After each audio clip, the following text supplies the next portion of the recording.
Well, hi, Angel. Thanks for meeting me here today. Can you start us out by introducing yourself? Hi, I'm Angel, and I grew up here on Bainbridge Island. I'm guessing you're like in your 20s, 27. 27, and you've lived here pretty much all your life. Back and forth. I've been all over the country, but yeah, generally speaking, yeah, I always end up coming back here. I heard your mother speaking publicly on the island, Mm-hmm. and she was talking about the history of bringing her family here Mm-hmm. to raise a family on Bainbridge Island. And something she said really struck me as a mother. She said that when you got older and you got out of high school, you had a conversation with your parents about how difficult it was being Black growing up on Bainbridge Island, which is a predominantly white culture. Could you tell me a little bit about that?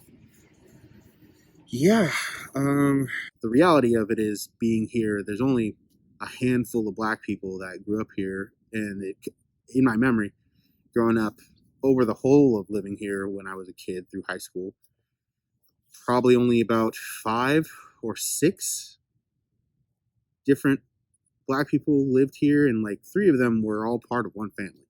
They were brothers. I'm actually Mexican, Puerto Rican, Native American, Israeli, French. Racism started affecting my life at a really early age, since I was like a little kid. I want to say first grade, second grade. That's when it's really started, and it was inherently systemic within the school system, with certain teachers very clearly acting differently towards one student to the next, some being of colors, mostly everybody else being white. I guess when I was that age, I didn't really understand it fully because I was a kid, but like as I grew older, it really started to dawn on me the things that would happen. Like I would get separated from the rest of the students, singled out for one thing or another. A lot of children would blame me for anything. So if somebody got hurt, they would blame me. If something got stolen, they would blame me.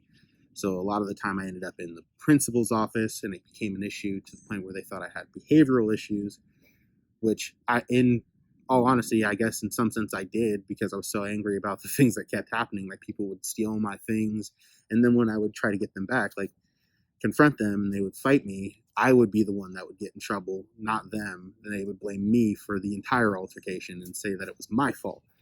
And they would not get in trouble, and I would get in trouble. And that was the story again and again, all through grade school, for pretty much anything. And I would tell them I didn't, but they didn't care after a certain degree, and they would just take me away anyways.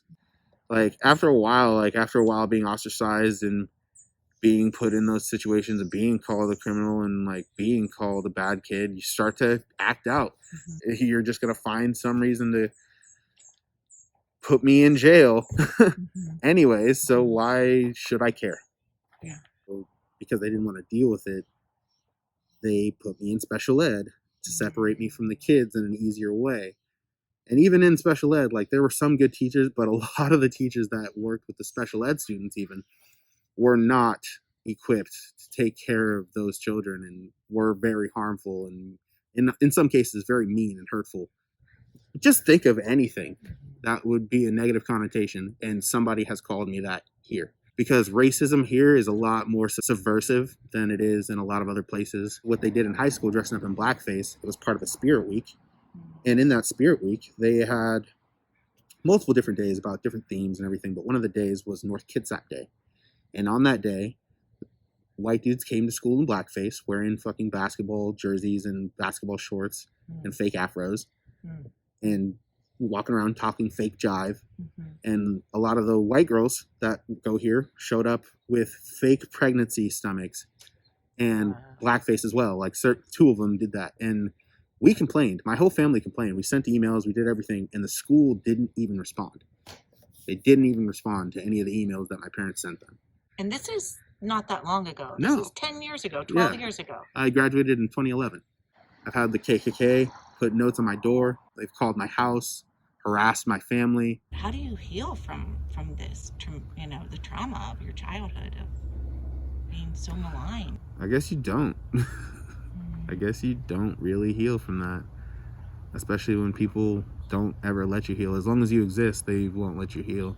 It sounds like you had to grow up with a lot of pain as a child here, being one of the only Black kids growing up here. But you said you also have a love or a fondness of your memories growing up here. Yeah, Can you share a positive memory about growing up on Bainbridge Island with me? I've been to all state choir when I was a younger kid. I played in numerous bands. I used to be a part of an organization called NYLC and NYLT, National Youth Leadership Council, National Youth Leadership Training, which is an organization that trains and facilitates future leaders. I grew up in government housing. The government housing on Bainbridge used to be right behind the movie theater.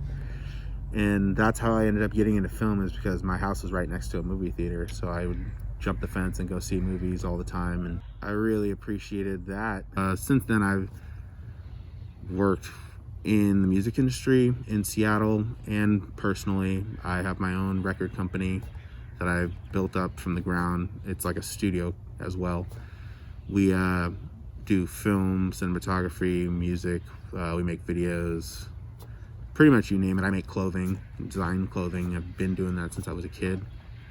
Angel, thank you so much for taking the time to be really vulnerable and honest and share a lot of these stories you've never shared before. Thank you for having me and asking, because, like I said, nobody else did.